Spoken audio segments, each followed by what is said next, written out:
நஷ்டமடைந்த தயாரிப்பாளருக்கு உதவ ஆர்யாவும் அனுஷ்காவும் சம்பளத்தை குறைத்துள்ளனர். இருவரும் ஏற்கனவே 2ஆம் உலகம் படத்தில் ஜோடியாக நடித்தனர். அதிக பொருட்செலவில் அரங்குகள் அமைத்து இந்த படத்தை எடுத்தார் செல்வராகவன். PVP சினிமா தயாரித்தது. 2013இல் இப்படம் ரிலீஸ் ஆனது. தெலுங்கிலும் வர்ணா என்ற பெயரில் இதை வெளியிட்டனர். ரூபாய் 65 கோடிக்கு மேல் செலவிடப்பட்டதாக கூறப்பட்டது. இப்படம் தோல்வி அடைந்ததால் ரூபாய் 30 கோடி வரை நஷ்டம் ஏற்பட்டதாக செய்திகள் வெளியாகின.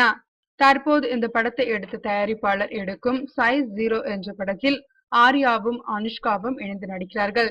நஷ்டத்தை ஈடு செய்வதற்காக இருவரும் தங்கள் சம்பளத்தில் பெரும் பகுதி தொகையை விட்டுக் கொடுக்க முடிவு செய்துள்ளார்களாம். முந்தைய படங்களில் வாங்கியதை விட குறைவான சம்பளம் தந்தாலே போதும் என்று கூறி இருக்கிறார்களாம்.